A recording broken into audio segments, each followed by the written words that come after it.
Welcome, friends! It is I, Lost Scarf, and it's time for the vlog! And my hair looks nice, right?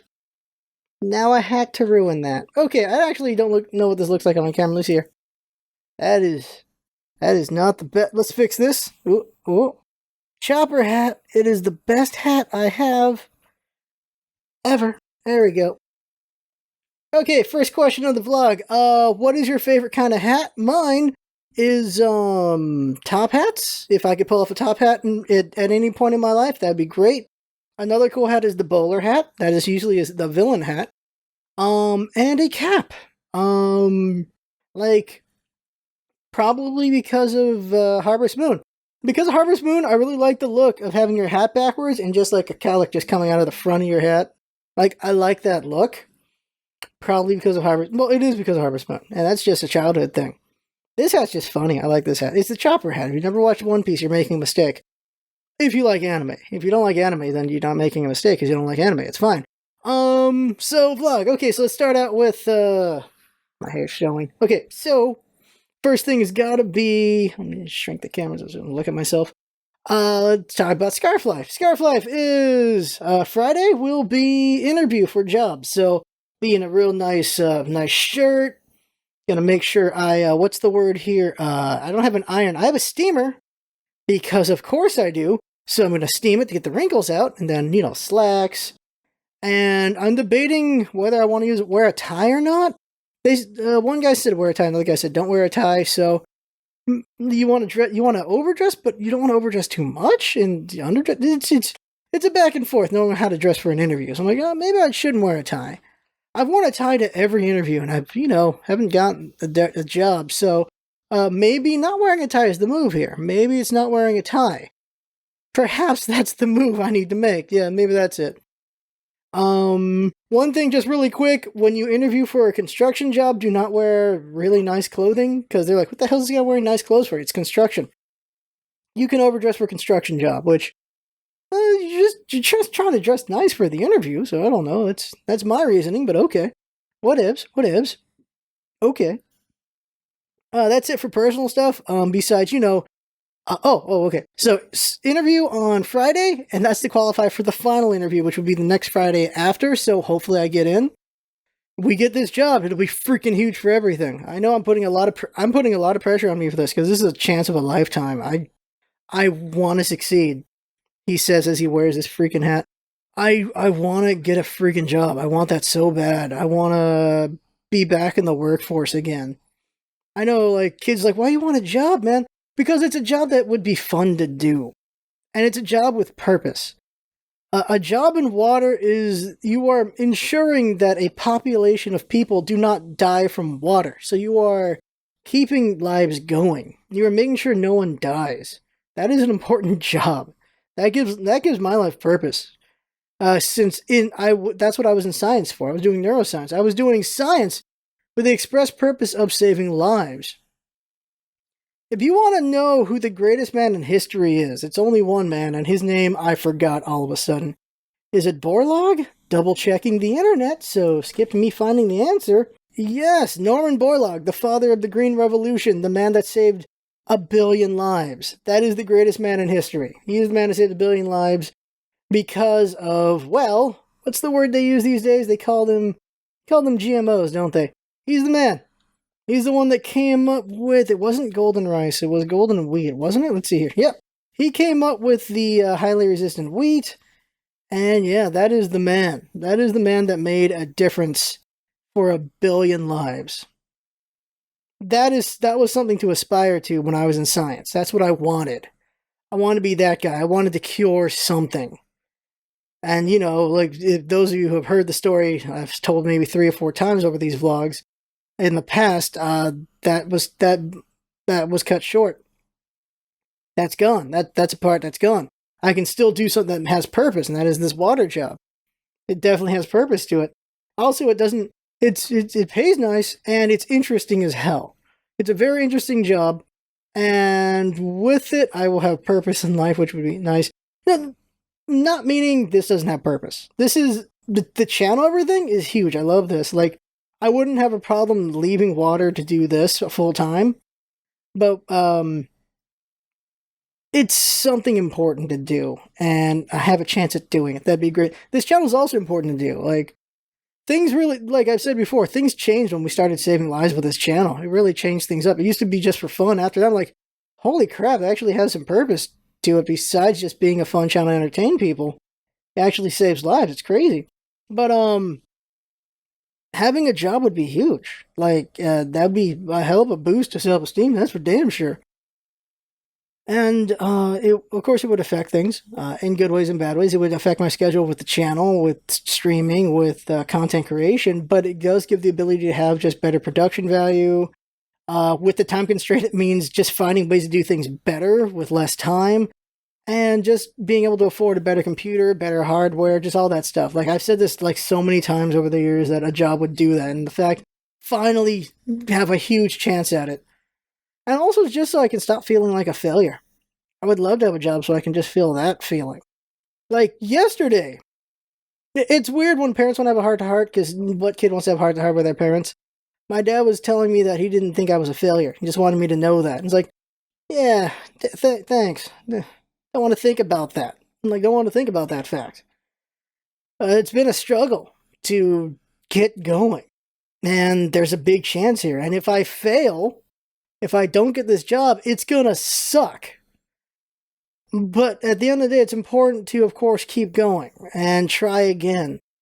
We fall so we can get back up. We fall so we can learn from why we fell and try to do better on the next one. That's the important thing to remember and keep in mind. It's still gonna suck if I fail at this.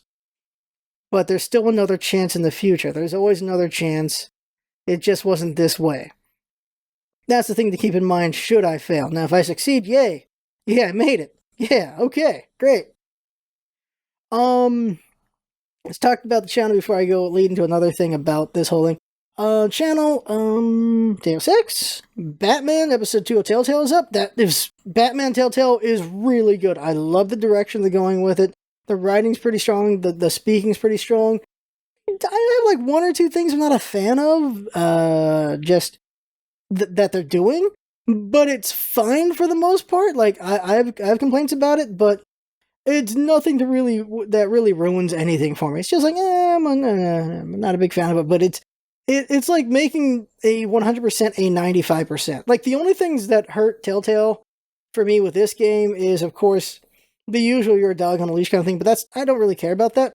So what makes Telltale's games not perfect is the bugs that come out of them, and just some of the choices they make for the storytelling. Like, either you like them or you don't like them. That's really it. And so that's really it, is don't agree with the one or two choices they've made for the writing and the bugs. Like, I'm fine with you being a dog on a leash for a story, because it's like you're reading a book. It gives you some leeway on how you want to read the book, kind of. Like, that's not the best metaphor, but that's just how it is. So I really like this game. I really like it. I can't wait for episode 3 of Telltale Batman, that's for sure. One-shots are coming back in swing, doing that. Hitman Colorado is coming up, so that's going to come up soon enough. I need to find some sort of horror game. I don't know what horror game I want to do for October yet, but that's almost here, so I've got to do something spooky for October. At the end of October, of course, is Dragon Ball Xenoverse 2. That LP's happening. Ensign Majin Suu's returning. If you did not see the first LP, you should watch it. That is one of the most fun LPs we've ever done. I really enjoyed it. That was a fun-ass time. Holy crap. And then after that would be... I know there's another game lurking out there that would be after Dragon Ball Xenoverse 2, but I can't remember what it is right now. Something in November, I think? I can't remember what the game is, but I'm sure that'll be the next LP. And then, of course, at some point we're going to finish Deus Ex. And I'm really enjoying Deus Ex. It's a really fun game. It's not... There are points where it's not so interesting, because I'm just looting things, which is just a thing for me. Like, I'm a 100%er kind of person, so I'm trying to do the whole game.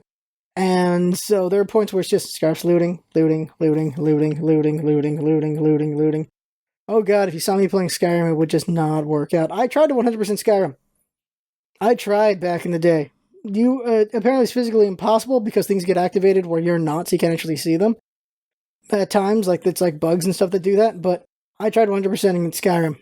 I tried getting every freaking word, doing every freaking weapon. There was some really interesting stuff, but yeah, that's me. Silly to do that. I tried 100%ing Fallout 4. Like I tried those games. I try to see everything because there's so much that you can do. Overwatch, we're moving it from 5 to 3.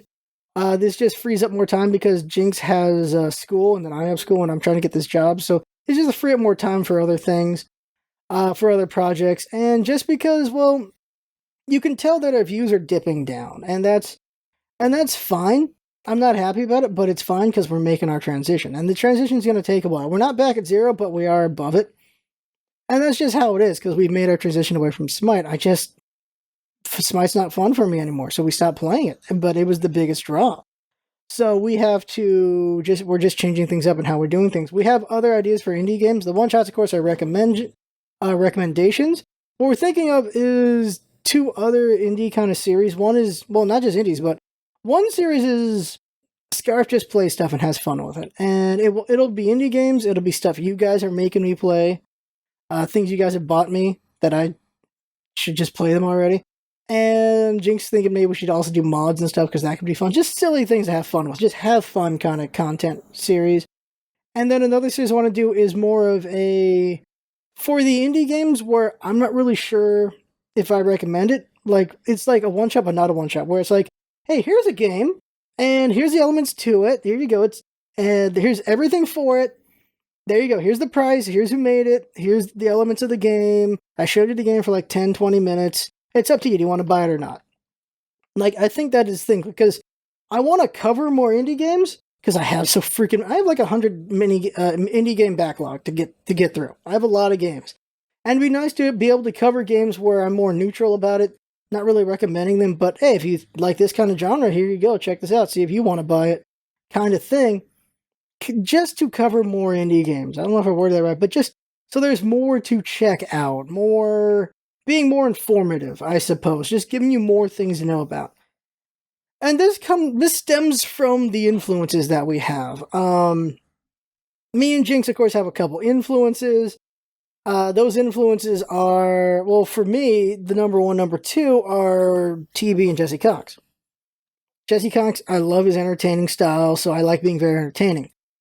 Total Biscuit, he's all about being informative and being a very useful person to the consumer, and that's what the one-shots have always tried to be, was looking at these indie games or just big games, just looking at games. For the most part, they're indie games, but not always indie games. Looking at games and saying, I like this game, check it out, I recommend it. That's what the one-shot's always been. Showing you guys games that I think are worth your time. That's what it's become at this point. But there are games that are like, you know what? I don't really care for this game, but maybe someone would like it, and that doesn't fit in the one-shot criteria. So it needs a different series to it, and that's more of check out this thing. I just haven't thought of a title for it or how I really want to do it. But just a 10, 15, 20-minute thing where it's like, here's the game, here's all the facts about it, here's all the stuff going on, my little bit of subjectiveness, but just here's what the game is, but a little bit of what I think of the game and how I view it, and then there you go, and see if you want to buy it or not. Like something like that. I really gotta hammer out how exactly I want to do it, because I feel it'd be great to be more informative with stuff like that. That's why we do the guides as well, to be an informative thing. The Overwatch guides. There's not a lot of guides out there. There's a lot of guides, but not a lot at the same time. There's a place that's storing all the guides for Overwatch. And right now, we're like the only Pharah guide in video form that I've found. There's a couple written, but no video ones, which is a surprise to me. Widowmaker has no video guide that I've seen besides the big sites. Like, I'm talking like just regular people making them. Like the big sites, everyone's just got like, here's our guide, but it's like a 5-minute thing. It's like, it's basically just reading the description of the heroes. And I haven't found anyone with a comprehensive guide on Widowmaker, which is a surprise to me. I just see like the big names doing like, here's a guide, but it's not as comprehensive as it could be. And so that's a surprise to me. And it's only Widowmaker. Everyone else has like comprehensive guide, at least one by somebody. And they're okay. Like, not saying my guides are the best, but I'm saying my guides, I feel are pretty good on the informative side. And there's always room to improve on them. And at some point I'll get to Widowmaker and we'll see what I do with it. But there's not actually a surprising lack of guides. I'm surprised by that. The game could use them, and that's why we're making them. And the next guide coming up after Pharah, before we do Hanzo, I'm calling it Fight or Flight. HP versus damage. And the idea is, at what HP are you okay to keep fighting? At what HP are you not okay to keep fighting? At what HP should you still be fighting your opponent at if you can tell how much HP they got? And like, example, Farah again. When you're fighting Farah, you have 121 HP, you can still fight Farah. The maximum damage Farah can do to you is 120 damage. She can't do 121. She can only do 120. So because of that, you can fight Farah as long as you have more than 121 HP. The second she hits you with a rocket dead on or a good splash hit that puts you below 120, you need to go heal or consider fighting her only if you know you can kill her in the next hit before she kills you. That's really what you're considering there. That's an example of fight or flight for the guide is that. Another one would be Widowmaker. She does 300 damage with a headshot. Essentially, unless you are a tank, you really got to be scared of Widowmaker. Even if you are a tank, she's going to hit you pretty hard. You got to be worried about her anyway, but you know you can at least take one hit from her before things go south for you. Everyone else, one headshot, you're done. So you got to be very smart about dealing with her. Though if you really just want reliable damage to worry about, just 120 damage for body shots, which still are going to hurt like hell. So she can two-hit most heroes in the game, considering that 17 of the HP combinations are 200 and below. 250 and below. 15 combinations are 200 below. 14 heroes have 200 HP or less. And if you include Diva out of her mech, it becomes 15. Then you have two 250 HP heroes, which are Mei and Reaper. So that's really how it breaks down. Then you've got the Bastion, who's 300 HP. Then you've got the tanks. Zarya have 400. The other ones have 500. Then you have Torbjorn Ultimate, which puts up more HP. Tank, Bastion, which has more HP. And then Winston Ultimate, which has more HP. But for the most part, all the tanks are 500, Roadhog at 600. And that's kind of why I'm also doing the guides, so I get more knowledge, and I have more understanding, so I just play the game better. That's also the reason for it as well. Because I started to notice, like, whenever I fight Farah, if I got more than 120 HP, I'm going to keep fighting her. I've noticed that. I'm like, that's a bit of information worth telling other people, I feel. Just knowing the threshold. How long can you fight a hero, depending on how much HP you got? Like, how much longer can you fight this? How much damage they're doing to you. Like another one, Soldier 76, 120 is your threshold with him as well. He can keep shooting you down to kill you, but his Helix rockets are 120. As long as you're above 120, you don't have to worry about the rockets. But once you're above 120, once you're below 120, you got to worry about the rockets from 76.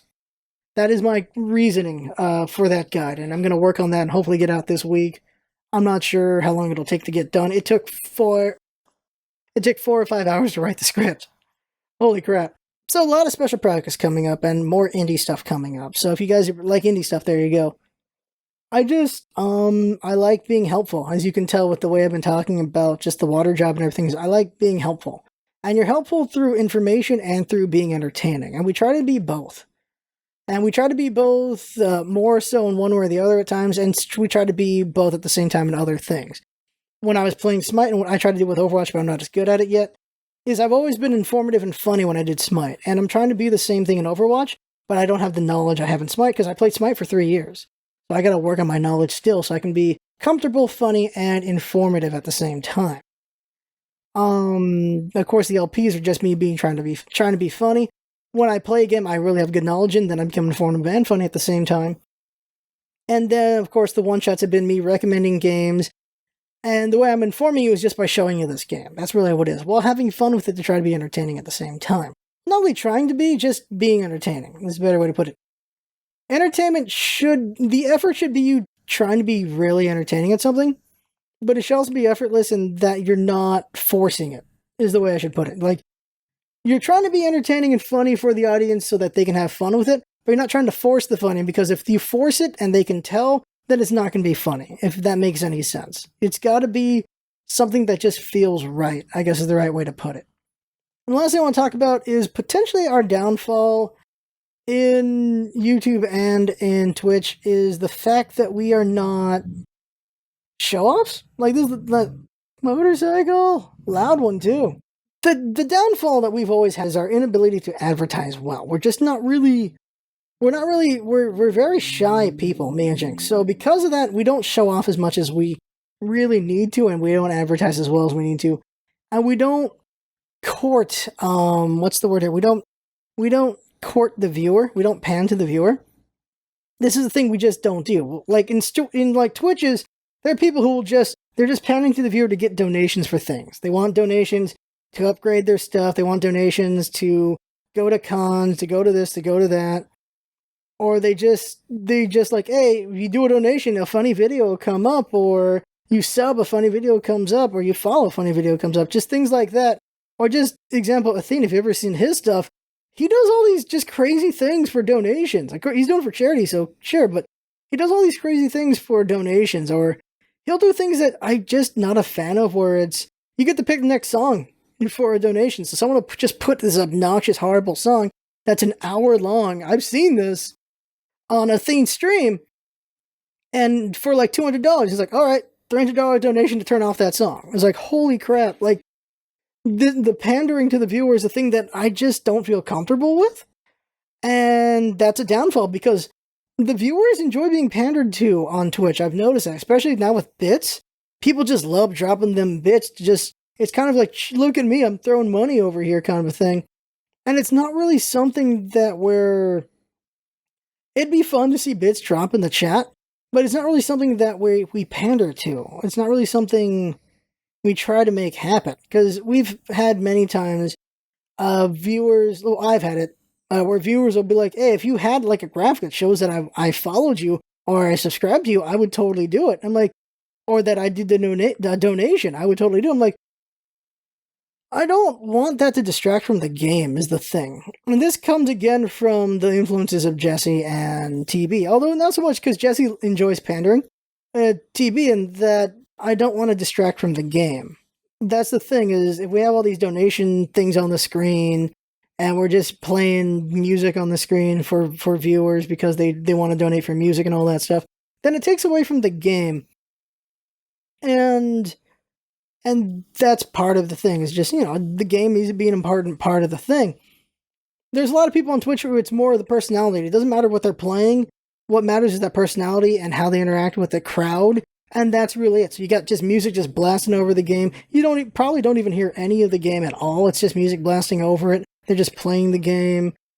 And all you get of the game is just the visuals of it. And for me, it's just, I'm not really interested in that. Like, there are some really funny personalities, and that's enjoyable, but for me, the game's important. And so, not a fan of that, personally. And that is potentially a downfall for us, because we're just not that advertising heavy, and we don't pander to viewers.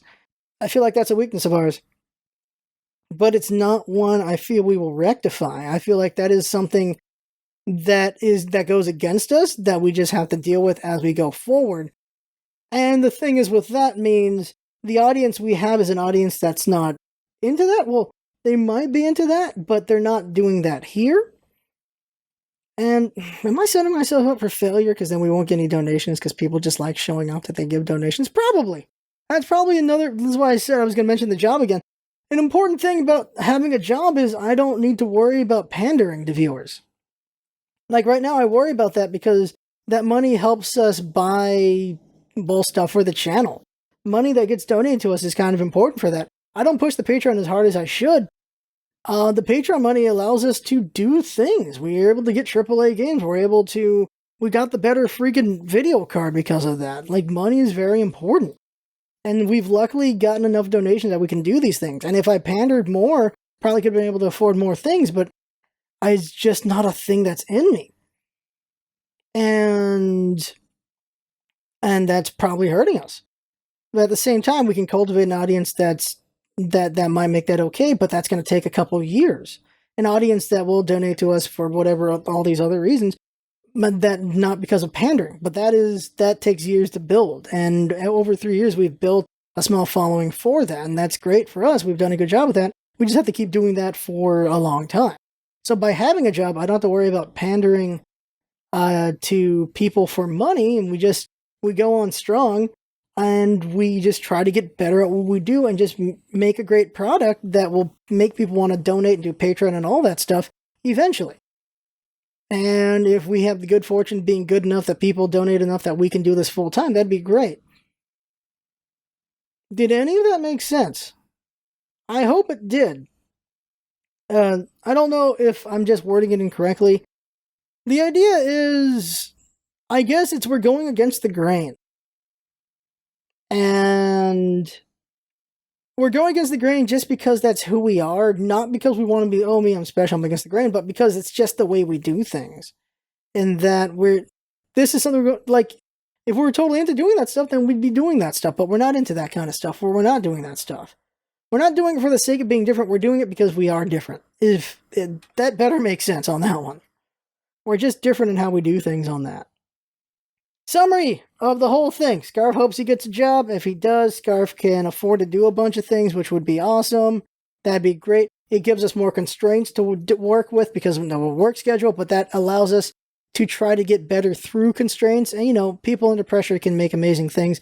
That's the idea there, but we can also just afford to have better stuff as well. At the same time, it would also help with the fact that I do not pander to viewers. I just am not a fan of just, oh, hey, showing off, hey, I got all this money, let me just throw some money at the screen kind of thing. It is a fun event during stream to see stuff like that, and maybe we can still have that, but it would be a different kind of thing for us. And